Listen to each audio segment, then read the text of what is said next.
RJD के नेता तेजस्वी यादव ने ये कहा कि हम जब सरकार में आएंगे तो पहली कैबिनेट में ही 10 लाख लोगों को नौकरी दे देंगे।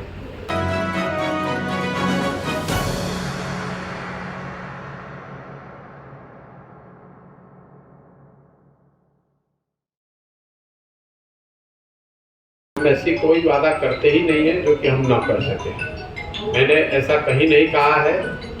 जैसे जिस महागठबंधन की आपने बात कही है उसमें उसके नेता आरजेडी के नेता तेजस्वी यादव ने ये कहा कि हम जब सरकार में आएंगे तो पहली कैबिनेट में ही 10 लाख लोगों को नौकरी दे देंगे। वो तो आज समाज के सामने है कि वो झूठ बोल रहे थे। उसके बाद माननीय मुख्यमंत्री नीतीश कुमार ने 15 अगस्त को कहा कि वो 10 लाख लोगों को नौकरी दे देंगे। मैंने खुली चुनौती दी हुई है, अगर ये दोनों लोग मिलकर भी 1 साल के अंदर 10 लाख लोगों को सरकारी नौकरी दे दें तो मैं ये पूरा अभियान उनके समर्थन में वापस ले लूँगा और उनके नाम का झंडा लेकर ढोऊँगा। ये लोग समाज को बेवकूफ़ बनाना, कोई भी बड़ी बात कह देना बिना सोचे समझे, उनको ये पता भी नहीं है कि 10 लाख नौकरी देने का क्या खर्च होगा, उनको ये पता ही नहीं है कि 10 लाख नौकरी देने की व्यवस्था क्या की जाएगी। लेकिन गलती सिर्फ उनकी नहीं है, गलती उनकी नहीं जो झूठे वादे कर रहे हैं, गलती आपकी और हमारी भी है जो उस झूठे वादे को बिना जांचे परखे सही मानकर उस पर वोट कर रहे हैं। जिस दिन तेजस्वी यादव ने यह घोषणा करी तब बिहार की जनता को ये पूछना चाहिए था कि भाई आपकी पार्टी की, आपके पिताजी, आपके माताजी की सरकार थी इसी राज्य में 15 साल, उस 15 साल में आपने कितने लोगों को नौकरी दी, और अगर नहीं दी तो आज आपके पास कौन सा ऐसा ज्ञान आ गया है कि आज आप वो नौकरी दे देंगे।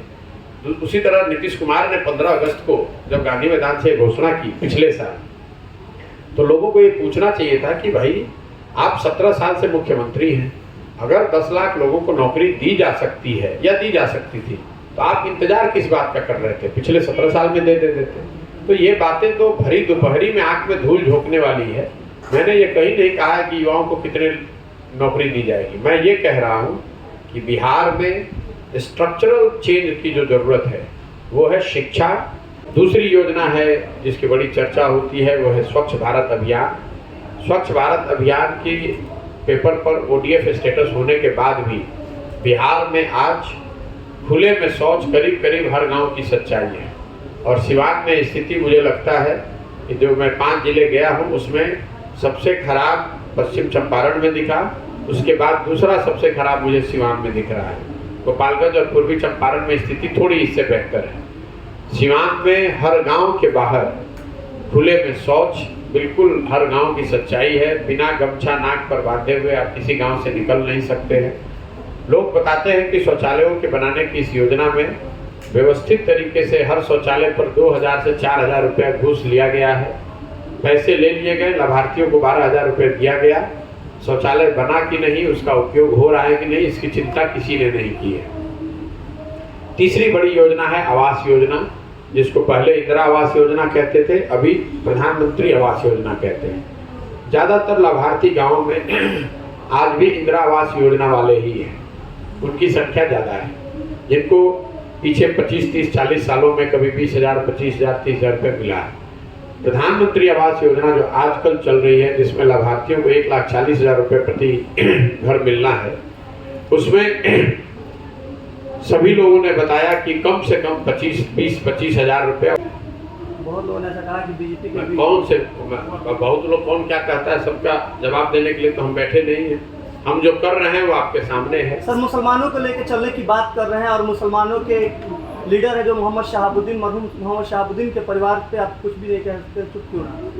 नहीं, मैं किसी भी परिवार पर टिप्पणी नहीं करता हूँ। मैं समाज की बात कर रहा हूँ, मैं किसी परिवार की तो परिवार पर टिप्पणी करता ही नहीं। पद यात्रा जो लेकर आप चल रहे हैं इसमें काफी पैसे का खर्च होता है सर, और ये लोग भी इल्जाम लगा रहे हैं कि आखिर ये प्रशांत किशोर जी इतना पैसा लाते कहाँ से? मेरे भाई, ये हर प्रेस कॉन्फ्रेंस में आपको कम से कम 100 दफ़े बता चुका हूँ। पदयात्रा का पैसा उन राज्यों के लोगों की मदद से ली जा रही है जहाँ पर पिछले 10 साल में मैंने काम किया है। आज देश में 6 राज्यों में ऐसे लोगों की सरकार है जिनके सरकार में चुनकर आने में, बनने में हमने अपना कंधा लगाया है। तो उन लोगों से मदद ले रहे हैं। इसमें नई बात क्या है? इसमें 100 दफ़े इस बात को कह चुके हैं इतना पैसा आता कहाँ से? आप पत्रकार हैं तो आपने मेरे से सवाल पूछा, मेरी जिम्मेवारी है आपको जरूर जवाब दूँ, लेकिन मेरी आपसे अपेक्षा होगी कि अगली बार जब आप तेजस्वी यादव से मिलेंगे तो ये जरूर पूछेंगे कि जब आप बर्थडे अपना प्राइवेट प्लेन पर केक काटते हैं तो वो पैसा कहाँ से आया था। आप नीतीश कुमार से ये पूछें कि जो अपनी पार्टी चलाते हैं वो पैसा कहाँ से आता है। ये पूछना भी आपका कर्तव्य है। प्रशांत किशोर पर क्या इल्जाम लग रहा है वो बिल्कुल आपको पूछना चाहिए। मेरी जवाबदेही है कि मैं उसका उत्तर भी दूँ, लेकिन पत्रकार होने के नाते आपकी भी जो जवाबदेही है कि आप निष्पक्ष भाव से ये सवाल दूसरे लोगों से भी जरूर पूछें। सर, देश के प्रति जो आपकी सोच है बहुत ही सराहनीय है।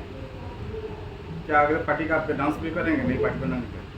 नहीं, देखिए, जब पदयात्रा शुरू हुई है उसी दिन से मैंने कहा है कि बिहार जन सुराज जो है ये कोई दल बनाकर चुनाव लड़ने का अभियान नहीं है, लेकिन ये सामाजिक आंदोलन भी नहीं है। ये समाज के जरिए एक नई राजनीतिक व्यवस्था बनाने का प्रयास है। ऐसी व्यवस्था जिसमें अगर दल बने तो दल प्रशांत किशोर नहीं बनाए, कोई एक व्यक्ति, कोई एक परिवार, एक जाति विशेष दल न बनाए, बल्कि समाज के सब लोग मिलकर दल बनाए। तो स्वाभाविक तौर पर अगर ये पूरा जो प्रयास हो रहा है वो इसीलिए हो रहा है कि एक सही तरीके से एक दल को बनाया जाए, सही लोगों के साथ बनाया जाए और सब लोग मिलकर बिहार को सुधारने के लिए प्रयास करें। सर, हुसैनगंज प्रखंड से एक रहनुमा है मौलाना मजहर हक, उनके परिवार के लोगों का यहाँ अच्छा खासा हुआ है, तो क्या वो परिवार आपसे जुड़ा हुआ है?